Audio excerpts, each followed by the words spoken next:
Unpopular opinion. Should there be a royal commission on the building industry? The reason I say this is because there was a royal commission on brokers and financial planners. Now, this happened 2 years ago and my compliance was like a couple of pages. But right now, to do a home loan in 2022 is this much freaking paperwork. More work, same pay, well, actually less pay. But I know, I get it. There was a lot of cowboys in the industry and the Royal Commission flushed them out. So what about the building industry? What about all those shonky builders and bloody off-the-plan developers? And what about the builders and developers' best mates, the real estate agent industry? Because look how shonky this is. Liquidators now are pursuing homeowners after the collapsed Victorian builder owing $23 million. And not just them, if you Google builders collapse news, there's plenty of news of different developers and builders going kaboot. But then you say, oh, but we should feel sorry for them. These people are putting their lives on the line to build our homes and make our country better. Do you guys remember that new Sydney's Opal Tower where there is reports of construction defaults and significant damage that saw residents kicked out of their bloody own apartments? I had a client that actually purchased this property and was about to settle. This was in 2019 and there was cracks and damage appeared in the apartment complex looking like this. This is the beam on level 10 that was holding up the whole freaking building. Look, it's cracking already. And look at this metal beam at the foundation. Is it supposed to bend like that? And this was at the actual opening inspection on settlement day. And there's plenty and plenty stories that are coming out since 2019 till now. And while the builders and developers are crying on the skyrocketing construction costs and the supply issue with laborers, how everything is so expensive and, it's so unaffordable to build now. And that's why my business needs to go under. Seriously, this is what happens. We have a builder here, or builders, and they create a company called ABCT BTY Ltd. Obviously, they get licensed up, and then they go and build these homes, or, multi-complexes. Back then, 2017, 2019, prior to COVID, material was pretty cheap. And then they go build these cheap properties. I'm not saying most of them do it, or blanket rule all of them do it, just a majority, And then cracks start to appear across the retaining wall and the foundation. But then it's intentional as long as it holds its weight for more than 10 years due to their insurance.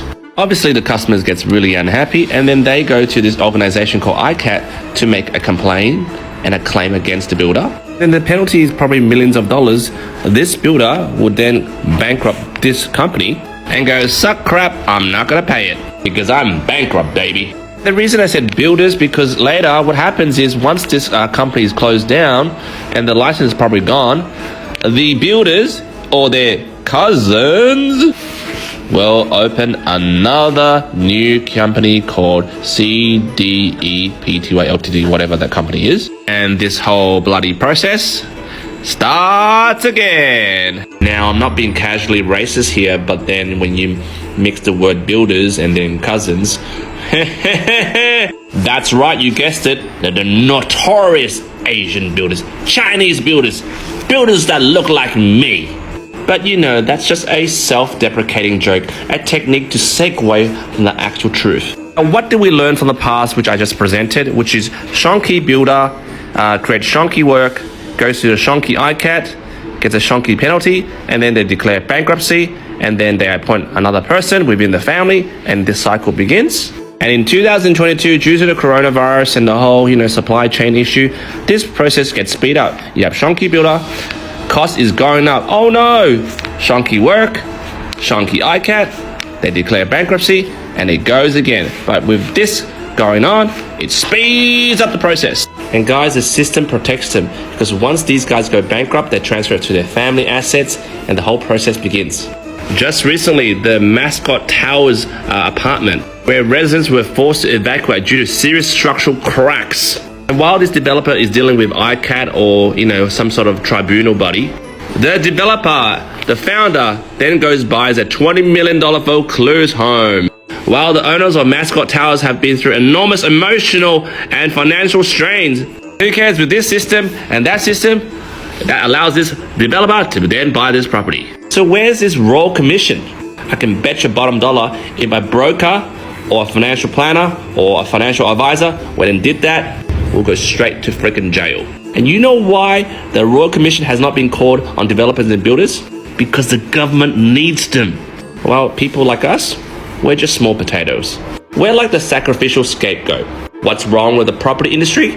The bloody mortgage brokers. Yeah, we earn a lot of money, man. That's why I dress like a homeless every time I do a TikTok. What are your thoughts? A very long video, but I'd love to hear your thoughts. Should there be a Royal Commission on the building industry?